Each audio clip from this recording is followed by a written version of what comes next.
Welcome to Exploring the Mystical Side of Life with your host, Linda Lang. Hi, this is Linda Lang from ThoughtChange.com. We are exploring the mystical side of life once again this week. If you enjoy our conversations, remember to subscribe and share with a friend. Today, I have a special treat for you. My friend, fellow spiritual explorer, and the host of the Intuitive Mindset podcast is joining us, Jeannie Lynch. Jeannie, let's talk for a minute about the whole concept of responsibility and the law of attraction and how the things that happen in our lives are ultimately our responsibility. Sometimes that's a really hard pill to swallow if what we're experiencing in our life isn't what we want to experience. Yeah, this will trigger somebody out there, and I apologize in advance. There's something so beautiful about I did that. And there's something so victimized about that happened to me. And you've heard the cliche, right? My life is happening for me, not to me. And I love that. So what side of the coin do you want to step on? From a mother who has lost her daughter. I was in therapy weeks before my daughter died because I knew something bad was going to happen intuitively. And I was telling my psychiatrist at the time, or therapist, energy healer really was the definition. Please help me. Either something's going to happen to me or something's going to happen to my daughter. I feel it in my bones and I just don't know what to do. Okay. So after, and then of course the law of attraction was given to me, right? There was part of me that thought, I worried so much, like most mothers do, right? That their child isn't going to make 5th grade. But did I worry so much that I projected it? Or did I know intuitively? And or there's that line, right? So the answer back, or the responsibility piece, is you can sway all over the place and you can go to the worst side and to the best side.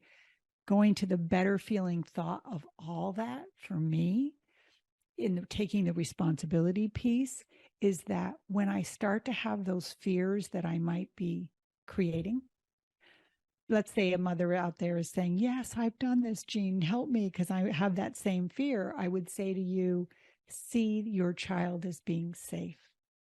Don't feed those fears, right? You know, I've been struggling with my own health. If I got up every day and just focused on how terrible I'm feeling, I'm probably just going to keep continuing to feel more terrible, right? So when those thoughts happen, and taking the responsibility is this thought that I'm having that's causing this angst is not supporting me and it's not helping anyone, including me.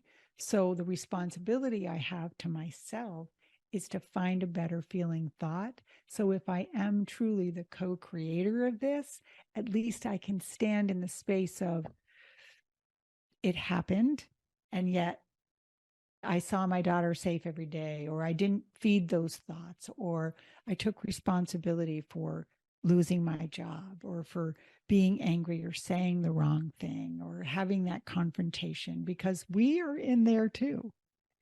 How we look at that through my Hawaiian Huna tradition is that we are all co-creating.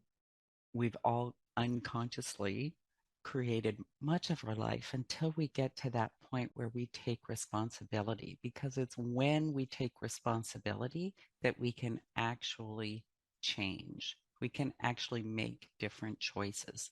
If we continue on unconsciously creating, then it's the unconscious programming that's making our choices. It's being victimized by what's happening to us instead of us taking an active role in being responsible for the choices we've made in the past, how we feel, and consciously doing the work so that we can shift on the inside. Well, let's look at the math on that. 5% of what we do or what happens to us in our day is happening consciously. 95, these are just my guesses on the numbers, by the way. 95% of what is in our experience is happening unconsciously. And that's some scary math. So there's that whole conversation, right? We've got some serious work to do. So when you say take responsibility, we've got to flip the math.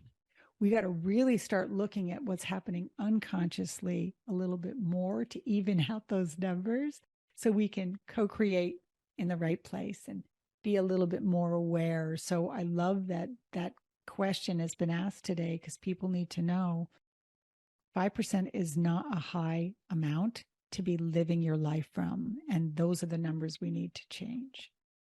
And the beautiful thing about working with the unconscious is that it actually takes instruction from our conscious mind. And it does that through where we put our attention. That's where the energy flows, the words that we use. Are we looking for everything that's wrong in life, or are we looking at the things that are right? Little shifts like that can shift how your unconscious responds. Yeah. I feel so empowered when I feel like I'm making a conscious choice. And when I feel like I am aware of my unconscious, that is dictating my reality. And I know that's a mouthful, but that really is the work that we've defined today and that we're talking about in all of this. So find a friend with the universal laws, I guess would be my advice. Look up the universal laws, know what they are, have a sense of them to let them work because you can't change them. They're universal and there's a reason they are, right? In this physical body anyway.